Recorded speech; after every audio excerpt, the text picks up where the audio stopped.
Leon, point of view. Fuck that man. Hey, can I sit here? I look at the woman standing right now in front of me and I just ignored it. Damn, as if I care. I'll take that as a yes.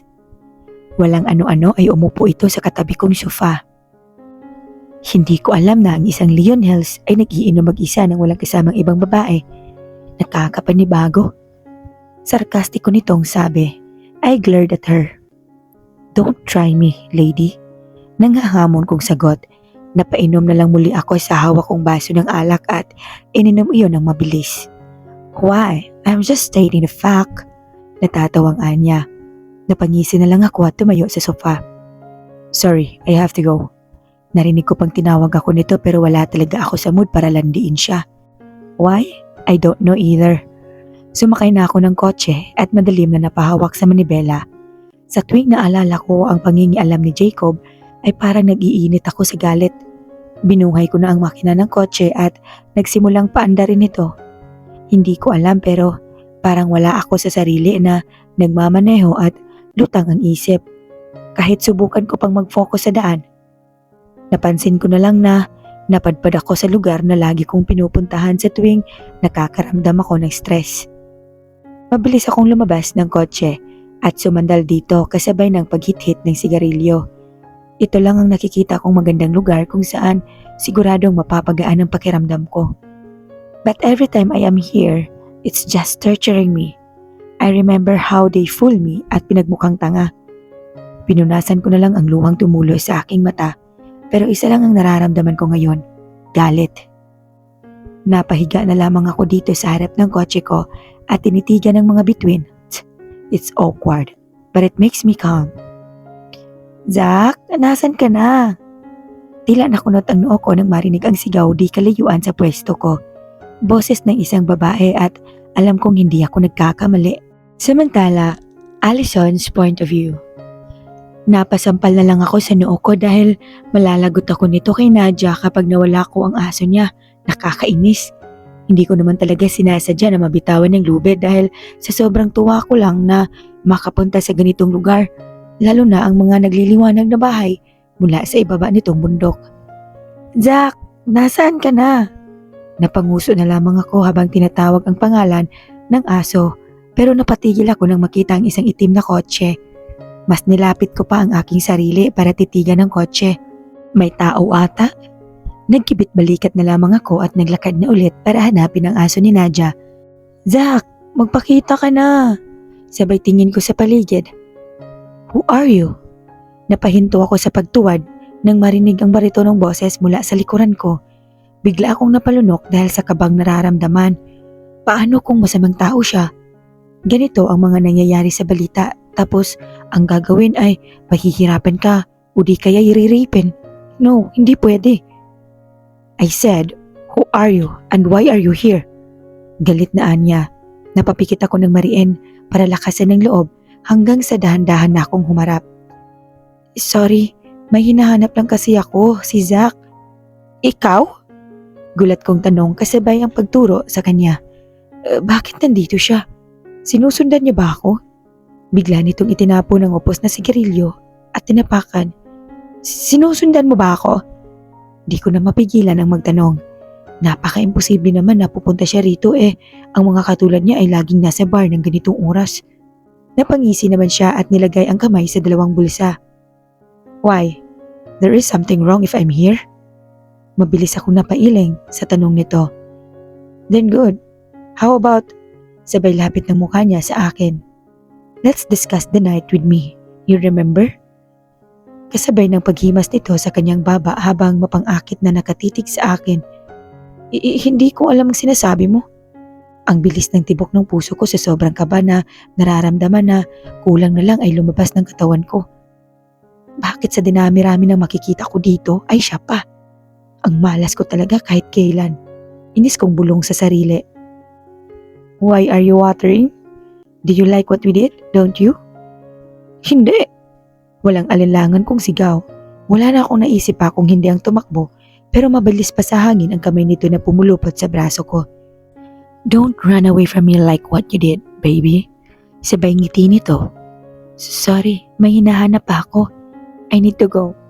Hindi ko na natuloy pa ang aking sasabihin nang makita si Zack na lumabas kung saan at lumapit sa kanya. Tila ba tuwang-tuwa si Zack na makita siya? Now, I see this dog. What is my return? Pilyong anya. What if...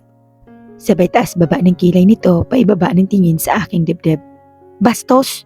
Sigaw ko rito na kinatawa niya lang. I'm just kidding. Ano bang iniisip mo? Ramdam kong parang hindi maganda na nakatagpo ko siya rito lalo na't dalawa lang kami ang nandito.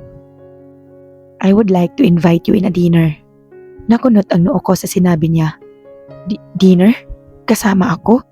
Sabay turo ko sa sarili. Napalunok ako dahil sa naiisip.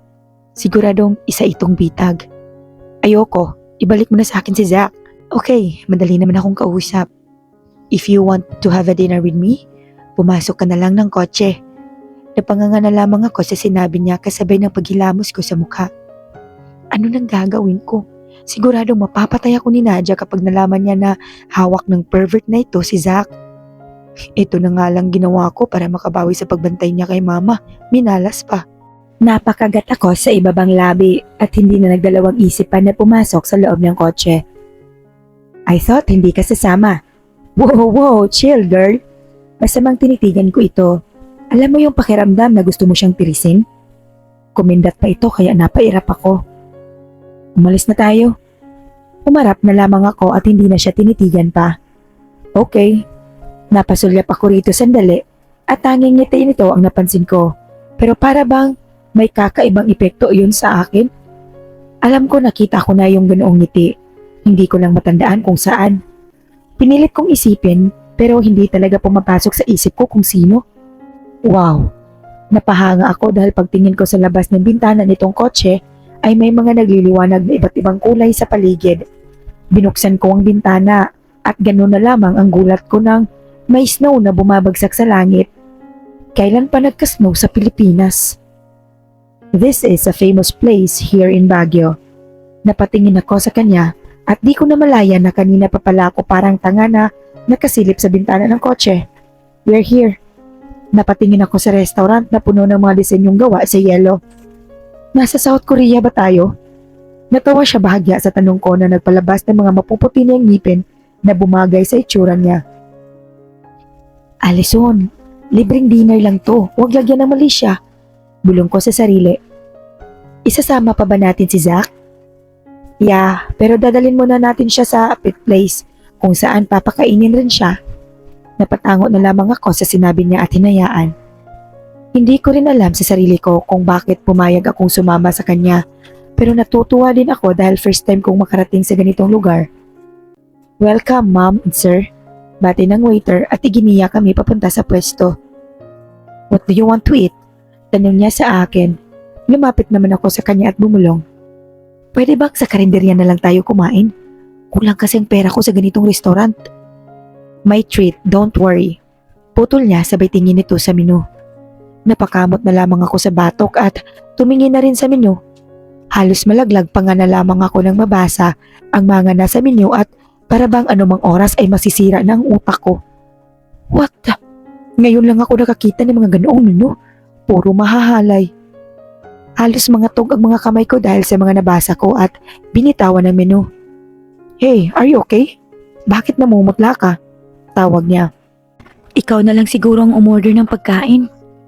Baka sa mukha niya ang pagtataka hanggang sa narealize niya kung ano ang nasa isip ko. Lumapad ang ngiti nito sa labi habang mapanuksong tinitigan ako. Sinamaan ko siya ng tingin dahil hindi nga ako nagkamali. May pinaplano na naman siya. Iyon ay ang dumihin ang nasa isip ko. Gusto ko siyang sigawan at sabihan ng mga malulutong na mura pero nasa harap kami ng waiter. I can handle this. Sabay kindat nito. Napakuyom ako sa inis dahil alam kong pinagtitripan niya ako at dito pa talaga ako dinala. Narinig ko ang in-order nito dahilan para tumaas ang balahibo ko sa katawan. Nang magsalita na sana ako para sigawan siya, ay sumingit ang paggulo ng tiyan ko. I think you need to eat now. Or maybe you can eat me right now. I'm just kidding. Sabay taas niya ng kamay dahil bigla kong tinutok sa kanya ang pork knife. Naningkit ang mga mata ko nang makita ang biglaang pagtawa niya. Nang ma-realize niyang nakatingin ako, ay bigla niyang pinigilan ng pagtawa at inayos ang upo. "What?" Tanong niya nang titigan ko siya. "Pinagtatawanan mo ba ako?" Kunot noong tanong ko at napailing naman agad siya. "No, I'm not." Depensa nito. Nanliit ang mga mata ko. "Can you please stop torturing that food? Mukhang natatakot na sa'yo." Napairap na lamang ako at kumain na lang dahil sa gutom na nararamdaman, pero aaminin ko na masarap ang lasa ng pagkain na ito kahit alam mo na ang laswa ng pangalan. Pumayag akong kumain tayo dahil nasa sayo ang aso ko. Hindi ibig sabihin na close tayo. Saad ko sa kanya. Nawala naman ang ngiti nito at napalitan ng walang emosyon. Gusto ko sanang bawiin ang sinabi ko, pero huli na. Minsan talaga ang hirap kontrolin ng bibig. Aish! Habang kumakain ay may oras na napapatingin ako sa kanya, pero mukhang seryoso na siya. Hindi tuloy ako komportable. Napatayo na lamang ako dahilan para mapatingin ito sa akin. Kailangan ko nang umalis. Nagsimula na akong maglakad papunta sa pit place para kunin si Zach dahil hindi ko kayang tumagal na kasama siya. Anong tingin niya? Parang wala lang nangyari? Ano pa bang aasahan ko? Gano'n naman lahat ng lalaki. Kapag natapos ng lahat ay parang wala lang nangyari. Aaminin ko na hindi ko kayang tumagal na kasama siya, lalo na't iba ang tinatakbo ng kokote niya. Napahinto ako sa paglalakad nang biglang tumunog ang cellphone ko mula sa bulsa. Tumatawag pala si Nadia at paniguradong hinahanap na niya ako, pati si Zach. "Good evening, ma'am." Bati nang nagbabantay. Inabot ko naman sa kanya ang card kung sinong aso ang kukuhanin. Nang makita na niya si Zach ay binigay niya ito sa akin. "Salamat po." Napatango-tango naman siya at nilagay ko na ang tali sa leeg ni Zach kasabay ng pagsagot sa tawag ni Nadia. "Thank God, sinagot mo rin. Nasaan ka na ba?" Bungad na tanong niya. "Pauwi na. Bakit, may problema ba?" "Si tita, gusto nang umuwi. Kinukulit ako," anya. "Papunta na ako, sandali lang." Sagot ko at dali-daling naglakad paalis, pero bigla akong napahinto nang may ma-realize ako. Napasapo na lang ako sa noo nang maisip na hindi ko kabisado ang lugar na ito. Aish! Nang dahil sa lalaki ngayon kaya napunta ako sa lugar na to. Napatingin ako sa gilid nang may biglang bumusina. "Tatayo ka na lang ba dyan?" Sarcastic na tanong nito. Napairap na lamang ako at hindi na nagdalawang isip pa na di sumakay. Napangisi ito at pinaandar na ang makina ng sasakyan. "Salamat ulit sa paglibre." Sambit ko habang nakatingin sa bintana nitong kotse dahil hindi ko kayang titigan ang malaabo niyang mata. Kapag tinitigan ko siguro ang mga mata niya, ay siguradong mas lalo lang magiging awkward dito. Tahimik lang kaming dalawa habang nasa biyahe at nang makita ko ng terminal ng taxi ay pinahinto ko na ang kotse niya. "Ibaba mo na lang ako dyan." Sabay turo ko sa sakayan ng taxi. "Are you sure?" Napatango naman ako at napansin kong hininto niyang sasakyan. "Salamat." Nauutal kong saad at napatingin sa kanya na sana ay hindi ko nalang ginawa. Nagkatitigan pa kaming dalawa ng matagal at mahigit ilang minuto rin iyon pero ako na ang umiwas. Dali-dali akong bumaba ng kotse at nagmadaling naglakad papunta sa sakayan ng taxi. Bakit ganitong nararamdaman ko? Para akong hinahabol sa sobrang kaba. Bulong ko sa sarili habang hawak ang dibdib. Napailing na lang ako at sumakay na ng taxi. Sinabi ko naman ang pangalan ng hospital kay Manong. Sa tuwing natutulala ako, ay biglang pumapasok sa isip ko ang mga abong mata ng lalaki. Tigilan mo ng pag-iisip sa kanya, Allison. "Ma'am, nandito na po tayo." Nabalik ako sa wisyo nang marinig ang sinabi ni Manong. "Ayos lang po ba kayo, ma'am? Kanina pa po tumatahol ang alaga niyo pero parang hindi niyo po naririnig." Sambit ni Manong. Napatitig ako kay Zach. Gumagalaw pang buntot. Kumuha na lang ako ng pangbayad sa bulsa ko at inabot kay Manong. Nagmamadaling bumaba naman ako sa kotse at tumakbo papasok sa loob ng hospital buhat si Zach. Naabutan ko si Nadia na nakatayo sa labas kaya inabot ko sa kanya si Zach. "Kanina ka pa hinahanap ni tita," anya at nakangiting tumango naman. Dahan-dahan akong pumasok sa loob at naabutan si mama na nakahiga pero nakamulat ang mga mata nito kaya naglakad na ako papunta sa pwesto niya. Ali! Natutuwang sigaw nito at bigla akong niyakap. Sobrang saya ko ngayon dahil ayos na si Mama. Ang kailangan ko na lang ay hanapin ang tumulong sa akin at bayaran ang mga ginastos niya rito. Mama naman, magpahinga ka muna dahil kagagaling mo lang sa surgery. Napahiwalay na si Mama sa yakap at pumwesto sa higaan. Namiss ko lang ang anak ko. Nasaan nga pala si Abby? Napakamot ako sa bato ko dahil sa tanong ni Mama. Nakila tita, dun ko muna siya pinatira dahil may opera ka at walang magbabantay sa kanya kaya si tita na lang. Napatango-tango naman si Mama. Sorry anak, napagastos ka pa ng malaki. Sinabi na lahat sa akin ni Nadia. Napatingin ako kay Mama. Ibig sabihin hindi niya pa alam na iba ang gumastos ng opera niya? Anak, ayos ka lang ba? Napangiti na tumango ako. Opo naman Mama, magpahinga muna kayo.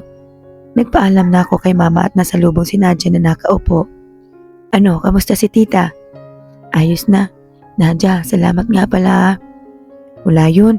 Siya, mauna na ako. Ingat ka Ali. Bye. Kumuha ito sa akin at umalis na.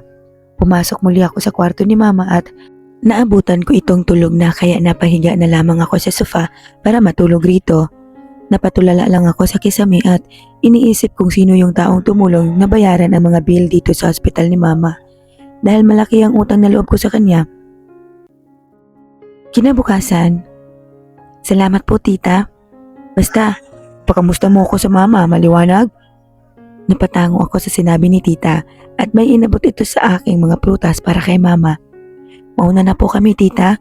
Paalam ni Abigail kay tita at nagsimula na kaming sumakay ng bus pa uwi. Ate, kamusta si Mama? Magaling na ba siya? Masayang tanong nito na kinatango ko. Gusto ka nang makita ni Mama? Napapalakpak ito sa tuwa. Gusto ko siyang isurprise ate. Sige ba? Natawa ako sa kakulitan nitong kapatid ko. Nang makarating na kami sa bahay, ay inayos na namin ang mga gamit niya at nilagay muli sa cabinet niya. Ate, bili muna tayo ng panregalo kay Mama. Napatingin ako sa pitaka ko dahil sa sinabi ni Abigail at 500 na lang pala ang laman nito.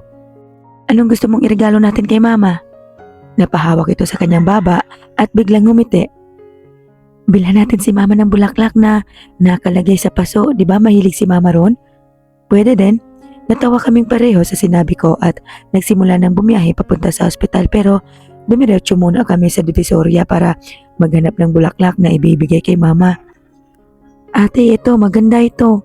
Napatingin ako sa swestyo ng kapatid ko at tumango. Mukha nga. Ate, magkano po rito? 450 iha. Laglag pa nga ako sa presyo nitong isang paso. Wala na bang tawad ate? Pagmamakaawa ko rito. Wala na eh. Iyon ang huling presyo niya. Here. Napatingin ako sa isang braso na nagbayad kay ate at mukhang natulala ito. Dahan-dahan akong tumingin sa may nagmamay-ari ng braso na iyon. Halos manlaki ang mata ko dahil sa nasa harap ko ngayon ay ang anak ni Mama Lisa. Kinuha nito ang pasong nakabalot at inabot sa akin. Take it. Naguguluhan kong tinanggap ang binigay niya at umalis na agad ito. Salamat. Napahinto ito sa sinabi ko pero nakatalikod pa rin. Hanggang sa umalis na muli ito. Ate, ang bait niya tas ang gwapo pa. Natauhan ako nang biglang hawakan ni Abby ang kamay ko. Tatama ka nga. Ay, si ate, may crush na. Napatingin akong bigla sa kanya at hindi ko alam pero parang uminit ang pisngi ko. Abigail, ang bata mo pa pero alam mo nang mga crush. Hinata ko na siya paalis ron at dumiretso na ng hospital. Kinukulit ako ng kapatid ko na crush ko pero di na lang ako umimik kasi kapag sumagot pa ako ay baka mas lalong magingay pa yan.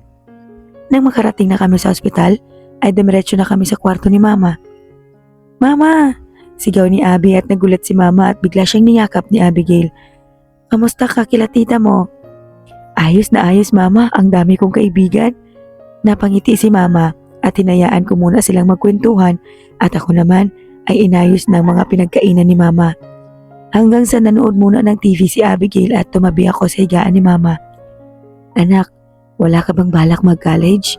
Ayos na rin naman ako kaya maghahanap na ako ng trabaho. Mama, ayos lang po ako tsaka may trabaho na rin naman ako kaya sa bahay na lang kayo. Narinig ko ang pagbuga ni Mama ng hininga. Anak, iba pa rin kapag nakapagtapos ka. Pero Mama, Mag-aaral ka, tapos ang usapan, Allison. Natahimik na lang ako dahil kapag sinabi na ni Mama ang buong pangalan ko at hindi sa Ali, ay galit na yan. Ako na ang maghahanap ng school na papasukan mo at gusto ko sa disente. Hindi na ako sumagot pa dahil paniguradong lagot ako dyan. Ito na ang kinatatakot ko, ang mag-aral muli ng college. Sila Nadia kasi second year college na at ako, eto, first year college ang papasukan. Pero ayos na siguro yun para makapag-aral at makatapos. Opo, Mama. Napatingin si Mama sa akin at ngumiti. Maghahanap ako ng trabaho. Mama naman. Allison, kapag tumanggi ka pa, malilintikan ka na sa akin. Napabuga na lamang ako ng hangin at di na muling tumutol pa. Opo, Mama. Kung saan kayo? Naramdaman ko ang paghawak ni Mama sa kamay ko. Ayoko lang na makita kang ganyan araw-araw dahil alam kong naiinggit ka sa mga taong nakakapag-aral. Gulat na napatingin ako kay Mama dahil tama siya. Alam ko, Ali, dahil nanay mo ko. Di na muli kami nagtalo ni Mama at nakapagdesisyon siya na i-enroll niya ako sa school dahil umpisa pa lang naman ng first month kaya makakahabol pa ako. Kumain na rin kaming tatlo ng sabay pero sobrang saya ko dahil maayos na ang lahat. Saan ka pupunta, Ali? Tanong ni Mama. Pupunta lang po ako kina Nadia para pasalamatan siya. Napatango naman si Mama kahit hindi talaga ron ang pakay ko. Eh di saan pa ba? Kundi sa bar para magtrabaho. Mag-iingat ka anak, maliwanag. Alam mo naman na maraming mga tarantado kapag gabi. Napatango ako. Opo, Mama. Lumabas na ako ng kwarto at dumiretso na ng bar. Paniguradong kanina pa naghihintay sa akin si Franz Ron nang biglang, sabi na at darating ka. Napahinto ako sa paglalakad nang nasa likod na ako ng bar at alam ko kung kaninong boses iyon. Stephen, bawal rito. Nagulat ako nang bigla ako nitong halikan at nalalasahan ko ang alak. Stephen, tigil! Pilit kong tinutulak si Stephen pero sobrang lakas niya kaya nahihirapan akong itulak siya nang biglang, gago ka pala eh. Napahawak ako sa bibig ko nang makita ang anak ni Ma'am Melissa na dumating at sinuntok nito si Stephen. Kung gusto mo pang mabuhay, umalis ka na. Nagmadaling umalis si Stephen at ako naman di pa rin makagalaw sa kinatatayuan ko dahil pakiramdam ko parang hindi anak ni Ma'am Melissa ang kaharap ko kanina. Are you okay? Napatango ako sa sinabi niya. Napatingin ako sa kamao nitong may dugo. May dugo ka sa kamay. Sabay turo ko sa kamay niyang may dugo.